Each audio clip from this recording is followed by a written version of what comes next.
Hello and welcome to our new video on measures of central tendency. In particular, we'll be focusing on the mean, median, and the mode. The first important concept we must understand from statistics is the variable. As the name implies, a variable is anything that varies. It's something that we measure or collect data about, where the responses from each participant are not necessarily known to be the same. Variables are categorized as either quantitative or qualitative. When a variable is quantitative, we're emphasizing quantity. That means numbers are used to represent different amounts of something, more or less of something. Conversely, qualitative variables focus on using names, numbers, or letters to represent different kinds of things, without those things necessarily being more or less than the other. Instead, qualitative variables use numbers, names, or letters to represent different kinds of things or different groups of things. Let's take a look at a few things that are quantitative and then some things that are qualitative. Height, weight, age, hours of sleep, and amount of cookie dough are all examples of things that are quantitative. In height, weight, and age, it's really easy to see that we use numbers that represent more or less than something. If you are 30 years old, you have a greater age than someone who's 20 years old. If you are 60 inches tall, you have more height than someone who's 55 inches tall. If you weigh 210 pounds, you weigh more than someone who weighs 205 pounds. Hours of sleep is a quantification of how long we've been sleeping. Amount of cookie dough could be in cups or ounces or grams, but all of these are ways of quantifying how much of this thing we have. So anytime a number is used to represent an amount, you have a quantitative variable. Some examples of qualitative variables would be color, gender, religion, ID number, and phone number. If you ask me my favorite color and I say blue, blue isn't an amount, it's a type of color.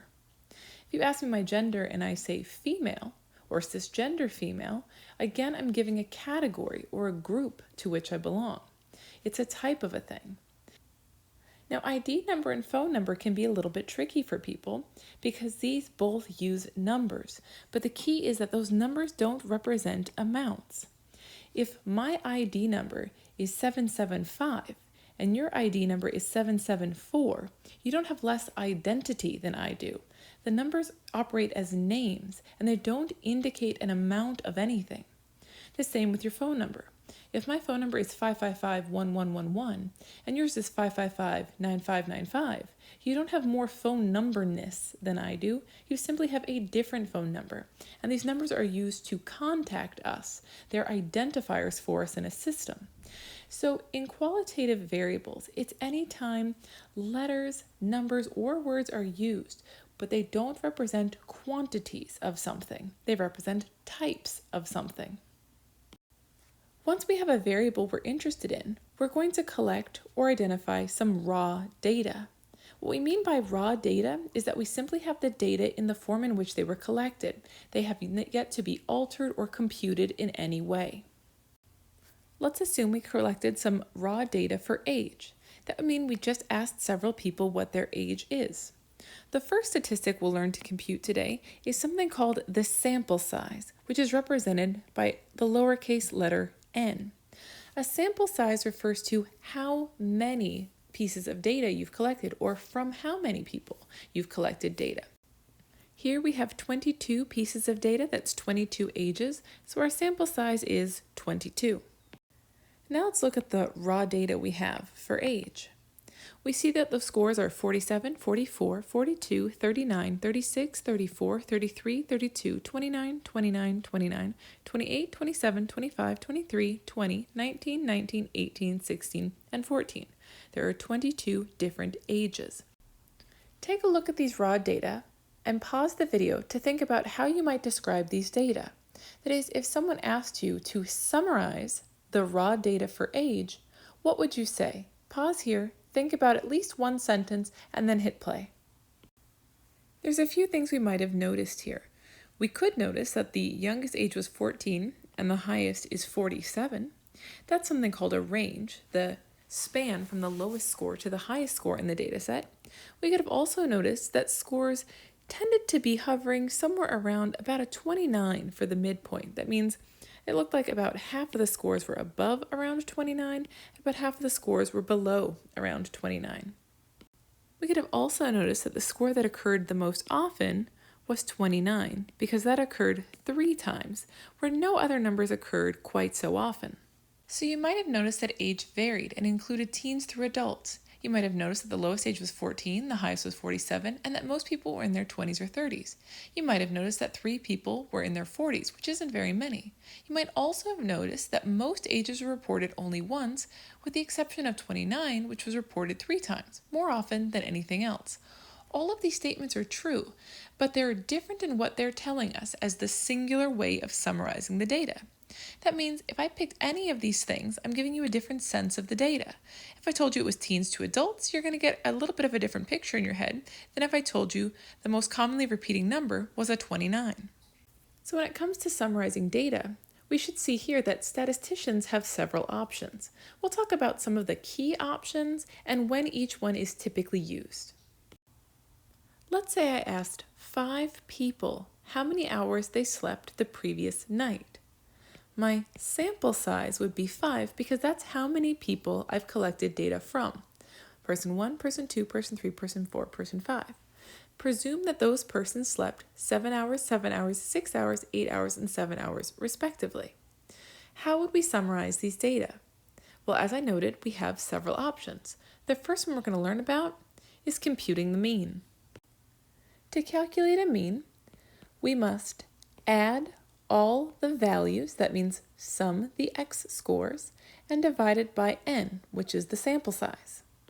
If you're not already familiar with it, this is the summation sign. It looks kind of like a backwards E or a 3. It's capital sigma. X stands for each raw score. Person 1's raw score was 7. Person 2's raw score was also 7. Person 3's raw score was 6. Person 4's raw score was 8. And person 5's raw score was 7. So oftentimes when you see data, what we'll write instead of writing person 1, person 2, or person 3, something like this, is we'll put x subscript 1 for person 1, x subscript 2 for person 2, with the subscript 3 for person 3, for 4, and 5, and so on. Once we've added up all the x values, we'll then divide it by the sample size. This will give us the mean. Once you have your answer, you should round it to the hundredths place. In the behavioral sciences, when we do any kind of statistic, we most typically round to the hundredths place. So that's what you should do unless otherwise specified. So our first step is add all the raw scores. When I add the scores up, I get a total of 35. My second step is to divide the sum of x's by the sample size. So I'm going to take 35 and divide it by 5 because that was the sample size. 1, 2, 3, 4, 5. When I do that, I get 7. But remember, unless otherwise specified, we typically want to see our answer rounded to the hundredths place. 7 rounded to the hundredths place is 7.00. Now try it yourself. We have 5 new scores, 12, 15, 16, 11, and 9. These are our raw data. Pause here and find the mean. Round your answer to the hundredths place, then hit play. When we find our sum of x, we get 63. That's what we get from adding all the raw scores. But then we need to divide it by our sample size. Again, our sample size is 5. So we get 63 divided by 5. This is equal to 12.6. We want our final answer rounded to the hundredths place, so that's going to be 12.60. Let's take a look at another one. After opening a dozen fun-sized bags of M&Ms, Kelly found the bags did not always contain the same number of candies. Here is the number of candies she found in each of 12 different bags that she opened. 21, 22, 19, 25, 22, 24, 20, 23, 23, 21, 23, and 22. What's the mean number of candies in each of these bags? Pause and try it out, then hit play to check your work. If we add all the raw values, we get 265. If we divide by the sample size, which was 12, we get a final answer of 22.08333 or 3 continuous. We want to round that to the hundredths place, so that gives us a mean of 22.08. Now another symbol for the mean is an X with a line over the top, sometimes called X bar. So we could write our answer as mean equals 22.08 or X bar equals 22.08. X bar is the symbol that's used to represent the mean of a sample. In statistics, we typically gather data from samples rather than populations.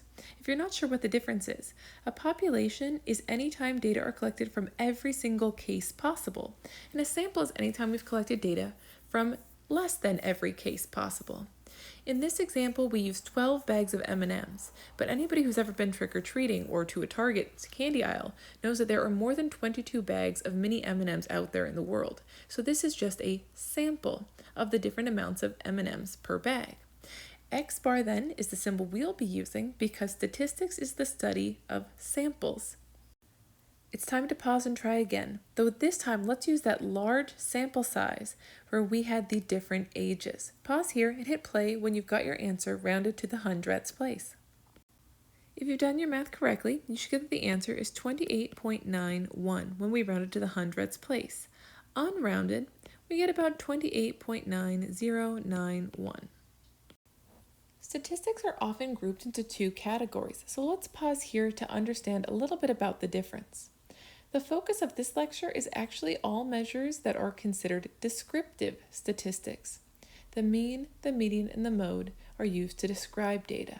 So we're going to pause here to understand the difference between descriptive and inferential statistics. Descriptive statistics, as their name implies, is when we use quantitative information and organize and summarize observations. That means it's any time we're just simply summarizing and describing what we're seeing in our data, with only looking at one variable at a time. I can describe what I saw for age, but I wouldn't say anything about what age has to do with, say, gender or sleep or exercise or health, because that would be going beyond simply describing the singular variable. So descriptive statistics are any time we summarize one variable by itself. The median, mean, and mode are all versions of descriptive statistics. We've already learned about the mean, and we're going to move on to the median and the mode soon. In contrast to descriptive statistics, inferential statistics are procedures used to draw conclusions about conditions that exist in populations from studies of a sample. Descriptive statistics are describing what we see one variable at a time within a sample, but inferential statistics typically look at data from a sample to understand a population, and they generally are what we call bivariate. To be bivariate means we're assessing two variables and their relation to one another. Ultimately, we're studying the two variables to see if they're connected in a sample so that we can infer that they are likely connected in the population. In inferential statistics, we do something called generalizing. To generalize is to apply results from a sample to a broader group, such as the population we're interested in understanding. For example, if I gather data from persons with cancer to understand if my medication is working well, I'm not typically interested in just knowing whether it works well for them, but I'm using the information from that sample to understand whether this medication might work well for persons with cancer overall. That means the whole population of persons with cancer, not just the few people in my study. So let's talk about some of the goals of statistics. A main goal is not to perform numerous calculations, but instead to gain an understanding of our data using only the most appropriate formulas. The calculations that are typical of descriptive statistics can be done easily with a calculator or computer. Even inferential stats can be done with the help of a calculator or computer if we understand what to put into those programs. But understanding what the results mean must come from the researcher, his or herself. That is, the calculation component of statistics is often the simpler component. The interpretation of what the result means for us in the real world is the more difficult part of statistics. But let's talk about what we'll be doing today. When we found the mean, we were finding one numerical way to describe and display our data for one variable. The mean, the median, and the mode are all from the area of statistics that organizes and summarizes data. Therefore, these are all from the descriptive statistics category. On the other hand, if we want to do thoughtful examination of data so that we can draw inferences or conclusions about populations, then we would be conducting what's called inferential statistics. We will not be getting into inferential statistics today, but it is important to know about them because descriptive statistics usually must be calculated first to summarize the data before inferential statistics can be learned or calculated. Therefore, the focus of this video is just on some of the key descriptive statistics. Now let's turn our attention to the median. Just like the mean, the median is only useful with quantitative data. Means and medians cannot be calculated using qualitative data. The median is a measure of central tendency that refers to the score that is in the middle of a set of scores once they've been put in order from lowest to highest. To find the median, you simply line all the scores up in order from smallest to largest, and then find the number that would fall exactly in the middle of those scores. When there's an odd number of scores, the number in the middle is the median. When there's an even number of scores, two numbers are in the middle. In these cases, the median is the midpoint between the two scores that are in the middle. This can be computed by adding the two numbers in the middle and dividing by 2. Let's take a look at the raw scores we have here: 88, 74, 82, 91, and 80. In order to find the median, we must first put the scores in order. Then we find the number that's in the middle. If we put these scores in order, from lowest to highest, we get 74, then 80, then 82, then 88, then 91. We then need to locate the number that's in the middle. Because we have an odd number of pieces of data, we have 1, 2, 3, 4, 5 pieces of data, there will be a number that falls exactly at the middle, and this number is 82. The shorthand MDN is often used to represent the median. So in this case, our median is 82, or if we want to round it to the hundredths place, 82.00. Take a look back at our age data, which are quantitative. Pause here and find the median. The midpoint of our string of numbers when they're put in the order is the first 29 and the second 29. So the median is whatever number falls directly between those two 29s. As you might recall, I specified earlier that if you have an even number of pieces of data, you need to add the two that are at the center and divide by 2 to get your median. The midpoint between 29 and 29 is simply 29. So for this group of data, our median is 29. For extra practice, you can pause here and try finding the median for 4 datasets listed below. This will help you practice finding the median when you have an even number of pieces of data versus when you have an odd number of pieces of data. I'll do a walkthrough of the first one just to get you started. First, I need to put my data in order. So I put them in order from lowest to highest and got 17, 56, 81, 82, 102, 114, and 155. I had 1, 2, 3, 4, 5, 6, 7 pieces of data. Because I have an odd number of pieces of data or an odd sample size, it's going to be really easy for me to find the median because once I put things in order, it's going to be the number that's directly in the middle. That means if I take one off the bottom and one off the top and keep doing this, I'll eventually hit the point where I'm left with just the number at the middle. So for the first data set, the median would be 82. Finally, let's move on to the mode. The mode is a bit more flexible than the median and the mean because it can be used with qualitative data or quantitative data. The mode refers to the number or response which occurs the most frequently. Because of this, it is useful for quantitative or qualitative data. When the variable is quantitative, the data will be numbers. When the variable is qualitative, the data can be letters, words, phrases, or numbers if the numbers are used as names rather than quantities. An example of this would be your area code. That's a number that represents essentially a location, but not an amount of anything. In this section, the term number will be used to refer to quantitative data, and the term qualitative response will be used to refer to qualitative data. There are 3 important rules to follow when finding the mode. Rule 1. The mode must be the number or qualitative response that occurred the most frequently. Number 2. The mode must be a number or qualitative response that occurred more than once. And number 3, the mode must occur more often than at least one other number or qualitative response in the data. Let's take a look at the data on our screen. We have 14 males, 16 females, and 2 transgender identified persons. Take a moment here and think about what the mode is.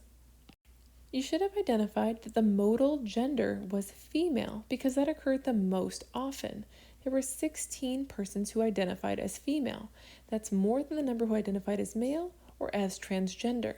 So here the mode is female. Notice that gender is a qualitative variable. It's time to pause and try. Look back at the age data and find the mode. You should identify the mode is 29 or 29.00 if rounded to the hundredths place. That's because the score of 29 occurred 3 times. That's more often than any other score in the dataset, but let's double check and make sure it followed all 3 of the rules before we move on. Rule 1. The mode must be the number or qualitative response that occurred the most frequently. Yes, nothing occurred more often than 29, so we've met rule number 1. Rule number 2. The mode must be a number or qualitative response that occurred more than once. Yes, 29 occurred 3 times, so we have met the second criteria. Let's move on to the third and final criterion. The mode must occur more often than at least one other number or qualitative response in the data. Yes, this occurs more often than 28 or 27 or 33 or 36, more than 14. It occurs more often than many other things, and nothing else in the dataset occurs more often than it. So because we've met the 3 criteria, we can identify that the mode for the age data is 29.00. But what if we had data where we didn't meet all 3 of the rules? If the 3 criteria are not met, there is no discernible mode. When no number or qualitative response meets our 3 criteria for the mode, we conclude there is no mode, and in fact, we'd write simply no mode. We want to be careful that we don't write MO equals, say, 0 or 0 with a line through it, because that would be indicating that the mode is 0. That is different than saying no mode. So be careful when responding. If there is no mode, we write the 2 words no mode, rather than writing the mode equals 0, which would be incorrect. Though the mode can be the simplest to calculate, it's actually a little bit complex. When we talk about modality, we're talking about the ways in which data conform to a mode. In other words, the modality is how the mode is seen or experienced for a variable. There are different modalities that can be observed in a dataset. Sometimes there's only one mode for a dataset. Other times there may be 2, 3, 4, or even 100 modes.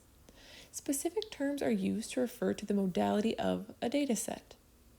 We say unimodal when there is only one mode, bimodal when there are 2 modes, trimodal when there are 3 modes, and we'll say multimodal if we are referring to 2 or more modes.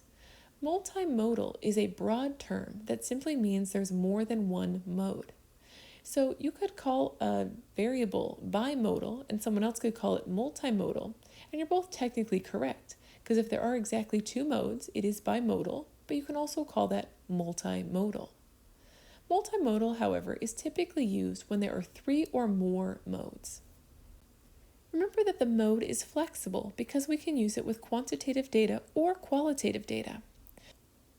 For example, we could collect data on sex, which is biological.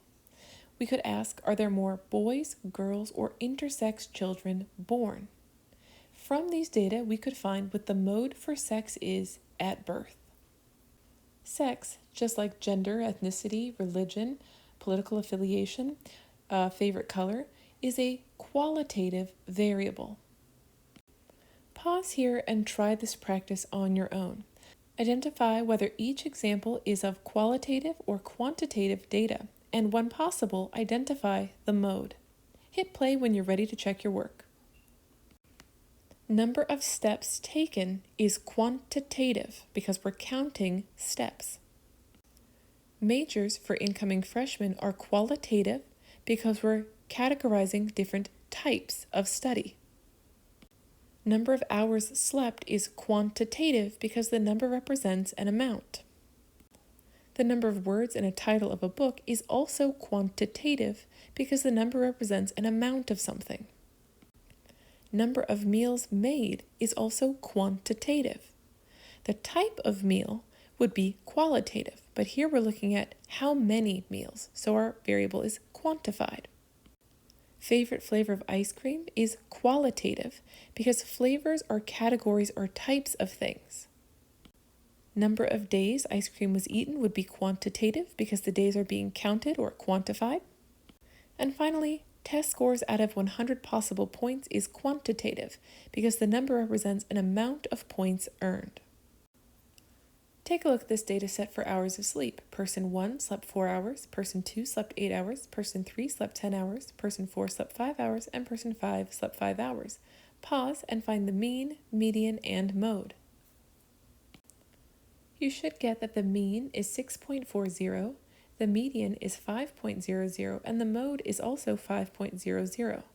If you got 10 for the median, it's because you forgot to do the first step, which was to put the data in order from lowest to highest.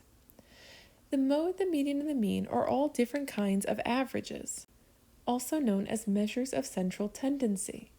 What you might notice here is that two of our averages, the median and the mode, agreed, but the mean was a higher number than the other two. There's an important reason for this. A key feature of the mean is that it functions as a balance point. What it balances is something called a deviation. Deviations are the distances between any x value or raw score and the mean of the data set. So the formula for a deviation is raw score, also known as x, minus x bar, also known as the mean. Let's look at the data we had from the previous slide. The hours slept, or the scores given, were 4, 8, 10, 5, and 5. On the previous slide, we found that the mean was 6.40. So let's use that now to find the deviations from the mean. To find each deviation, we need to subtract the mean score from each of the raw scores. In this case, it means we need to subtract 6.40 from each of the raw scores.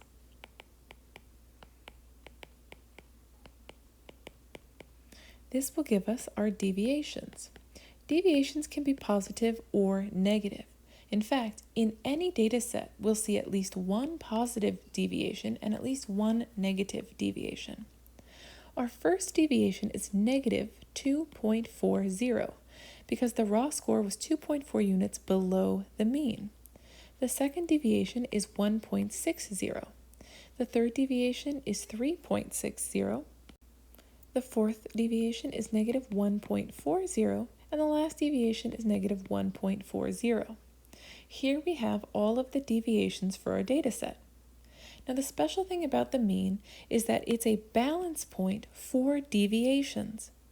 What that means is that if you sum all the deviations, it will always equal 0. That is, if we find each deviation from the mean, as we did just now, and then we add them up, no matter what our data set is, the sum of the deviations will always be 0. We notice 3 negative deviations, 2.4, 1.4, and another 1.4, and 2 positive deviations, 1.6 and 3.6. If you add the 3 negative scores, you get negative 5.20. If you add the 2 positive scores, you get 5.20. If you add all of the deviations, you get a sum of 0. If you're not sure about this, pause here and put these 5 deviations into your calculator, and you will get that sum of 0. This will always happen because the key component of the mean is that it balances deviations. The median balances the number of cases. So there's an equal number of cases above the median as there are below the median. So the median and the mean choose different balance points.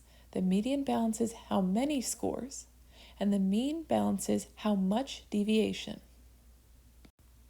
Though we won't be going into detail about deviation here, it's important to note that the mean and an aspect of deviation are key topics in Statistics 101 classes.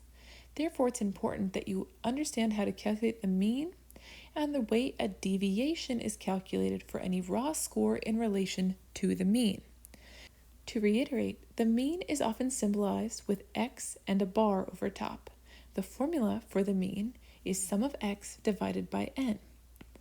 Deviation is found by taking each raw score and subtracting the mean from it. Each raw score, also known as x, has its own deviation from the mean. Let's take a look at two different ways you might see data presented so that you know how to translate them and then how to find the mean, the median, and the mode in each of these instances. We'll look first at the table on the left.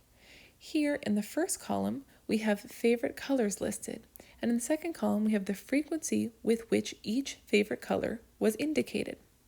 The translation of this table is that 8 people said their favorite color was blue, 5 people said their favorite color was green, 6 selected yellow, 3 selected orange, 1 selected red, 2 selected purple, 3 selected white, and 4 persons indicated that their favorite color was black.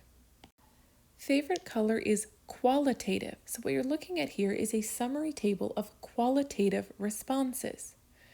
If we add up the frequencies of persons who said blue, green, yellow, orange, red, purple, white, or black, we get the sample size, which is 32, because that's how many people must have answered this in order for us to have the frequencies we see in the frequency column. Can we find a mean for this? The answer is no, because these data are qualitative. How about a median? Again, the answer is no, because our data are qualitative. Can we find a mode? The answer is yes, we can get the mode because the mode can be used with qualitative data or quantitative data. Take a look at this and figure out what the modal favorite color was. The modal favorite color was blue because it occurred 8 times. Note here that the mode is not 8 and that this is unimodal. Because the response blue happened the most often, it occurred more than once, it occurred more often than anything else in the data set, and it occurred more often than at least one other thing in the data set. So we have just one mode, the favorite color blue, because it occurred 8 times. Now let's turn our attention to this interesting graph that we see over on the right of our screen. This is hours of sleep, indicated in a dot-style histogram. The way we translate this is that each dot represents a person. So there were 1, 2, 3 people who slept 4 hours, 1, 2 people who slept 5 hours, 1 person who slept 6 hours, and 1, 2, 3 people who slept 7 hours. If we want to translate this back into raw data, I need 3 fours, because there's 1, 2, 3 people who said 4. So I'm going to write 1, 2, 3 fours. I need 2 fives, 1, 2 fives, 1 6, and 1, 2, 3 sevens, 1, 2, 3. Let's look at our overall sample size here. My sample size is 1, 2, 3, 4, 5, 6, 7, 8, 9, because there are 9 dots on this dot histogram. Let me double check and make sure all those data are here in my translation. I have 1, 2, 3, 4, 5, 6, 7, 8, 9 different scores here. Now pause to find the mode, median, and mean using these raw data. You should get that the mode is 4 and 7. This is bimodal because we have an equal number of people who slept 4 hours and who slept 7 hours, and these both meet our criteria for the mode. So we have bimodal sleep data. The median is 5 because if I count 1, 2, 3, 4 down to the 5th from the bottom, 1, 2, 3, 4, 5th from the top, I land at that number 5 in the middle. Because I have an odd sample size, the median is going to be a number that falls directly in the center of the data set. To find the mean, we add 4 plus 4 plus 4 plus 5 plus 5 plus 6 plus 7 plus 7 plus 7, which gives us 49. Divide that by 9, and we get a mean of 5.44 continuous. Rounded to the hundredths place, we get 5.44. Notice again here that our 3 measures of central tendency, the mode, the median, and the mean, are giving us slightly different answers. This time our median and our mean are pretty close together, but our mode is telling us there's a lot of scores on the low end and on the high end at 4 and at 7, and fewer around that 5 or 6 mark. At the end of this video, you should be able to calculate or find the mean, the median, and the mode. You should also be able to identify when it is appropriate to find a mean, a median, or a mode for a given data set. For example, if we have quantitative data, you can use any of these three, but if you have qualitative data, you can only use the mode. Now let's talk about the concern of outliers. As we noted, the mean is a balance of deviations. Because of this, the mean is sensitive to something known as an outlier. An outlier is an extreme score, and this can cause something called skew in the mean because of the way the mean balances deviations. You might see more about this in a later video. But for now, we want to note that if there is an outlier present in the data set, a very extreme and rare score, then we typically choose the median instead of the mean because it is not sensitive to skew. That means it's less impacted by outliers than is the mean. With that, you should also know how to find a deviation, keeping in mind that deviations are differences in raw scores from the mean. We don't typically calculate anything called a deviation for the median or the mode. So the word deviation is specific to looking at the mean in relation to raw scores.